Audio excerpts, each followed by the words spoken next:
भारत में क्रिकेट केवल एक खेल नहीं बल्कि एक भावना है जो लोगों के दिलों में रच बस चुकी है।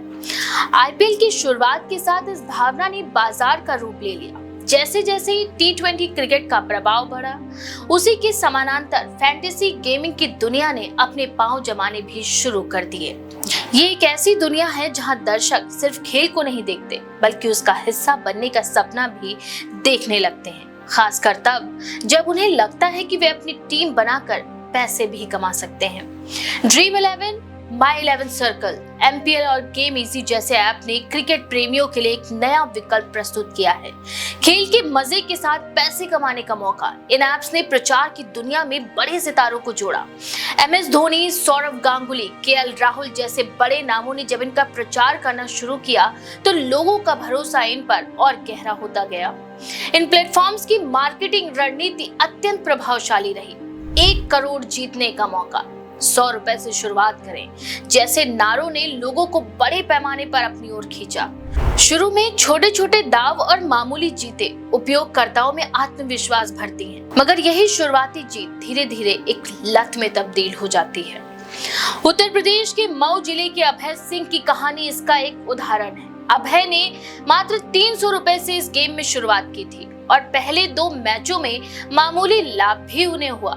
इससे उनका आत्मविश्वास इतना बढ़ गया कि उन्होंने हर मैच में हजारों रुपए लगाने शुरू कर दिए। 2 महीने के अंदर वह करीब 4.5 लाख रुपए हार चुके थे। घर में तनाव, कर्ज और मानसिक परेशानी ने उनके जीवन को पूरी तरह उलट कर रख दिया।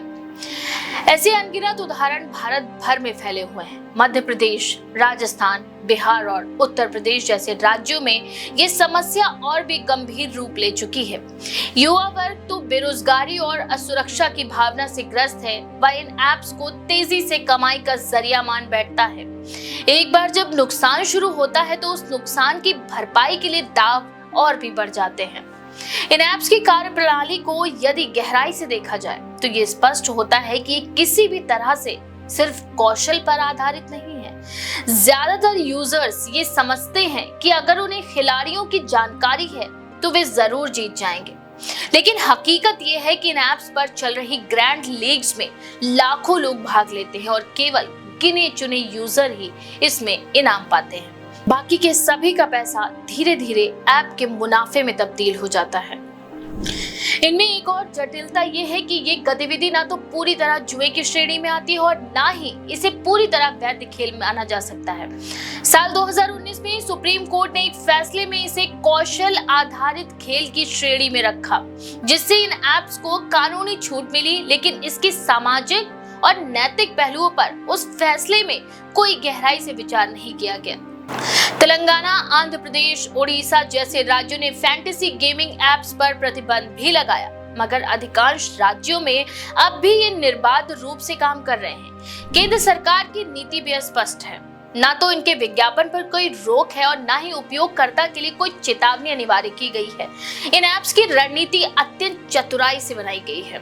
इनका बिजनेस मॉडल ये सुनिश्चित करता है कि कंपनी हर दांव से प्लेटफॉर्म शुल्क के रूप में 10 से 15% की राशि को काट ले। यानी लाखों लोग अगर 100 रुपए भी लगाते हैं ना, तो कंपनी को बिना किसी रिस्क के करोड़ों रुपए की कमाई हो जाती है। ये पैसे तब भी आते हैं जब कोई नहीं जीतता, जो कि ज्यादातर मामलों में होता है।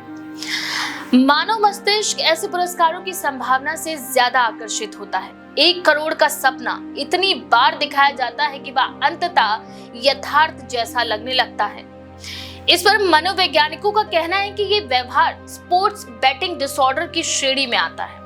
कई युवाओं में ये लत इतनी गंभीर हो जाती है कि वे सामाजिक जीवन से कट जाते हैं, परिवार से दूरी बना लेते हैं और मानसिक बीमारियों का भी शिकार हो जाते हैं।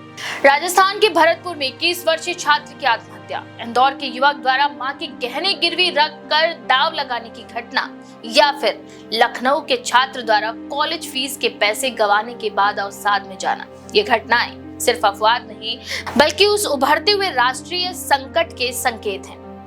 ये भी देखना जरूरी है कि कैसे इन ऐप्स ने प्रचार की दुनिया में एक भावनात्मक हेरफेर किया। जब एक प्रतिष्ठित खिलाड़ी टीवी पर कहता है कि आप भी करोड़पति बन सकते हैं, तो दर्शक उसे विज्ञापन नहीं बल्कि सलाह के रूप में लेते हैं।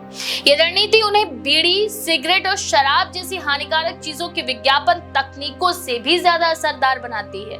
आईपीएल, बीसीसीआई और खुद सरकार की भूमिका भी जांच के दायरे में आती है। जब एक खेल संस्था खुद ऐसे ऐप्स को प्रमोट करती है तो वो केवल व्यवसाय नहीं करती बल्कि एक सामाजिक संदेश भी देती है। टीम इंडिया की जर्सी पर ड्रीम 11 का लोगो होना ये दर्शाता है कि ये कोई सरकार के द्वारा अनुमोदित कार्यक्रम है। आम आदमी इसे वैधानिक और सुरक्षित मान बैठता है। इस पूरे परिदृश्य में सबसे चिंताजनक बात यह है कि फैंटेसी गेमिंग की आड़ में एक पूरा जुए का तंत्र विकसित हो चुका है जो कानूनी सुरक्षा के दायरे में रहकर करोड़ों रुपए की कमाई कर रहा है। इसके सामाजिक असर से निपटने के लिए सरकार, शिक्षा संस्थान, मीडिया और नागरिक समाज को मिलकर एक साथ काम करना होगा। इसके लिए सबसे पहला कदम ये हो सकता है कि केंद्र सरकार स्पष्ट रूप से एक नीति बनाए जो ये तय करे कि किन किन गतिविधियों को कौशल आधारित खेल की श्रेणी में रखा जा सकता है। इसके बाद ऐसे ऐप्स पर कड़े रेगुलेशन लगाए जाएं। हर विज्ञापन के साथ जोखिम की चेतावनी अनिवार्य की जाए। बच्चों और युवाओं को स्कूल स्तर से इन ऐप्स की वास्तविकता से अवगत कराया जाए। इसके अलावा आरबीआई को ये सुनिश्चित करना होगा कि इन ऐप्स के माध्यम से होने वाली फाइनेंशियल ट्रांजैक्शन पारदर्शी हो। डिजिटल भुगतान और वॉलेट्स के माध्यम से की जाने वाली लेन देन पर निगरानी आवश्यक हो। साथ ही स्वास्थ्य मंत्रालय को भी इसे मानसिक स्वास्थ्य के संदर्भ में गंभीरता से लेना चाहिए। तो इन बेटिंग ऐप्स के बारे में आपका क्या विचार है? अपनी राय हमें कमेंट में जरूर लिखें।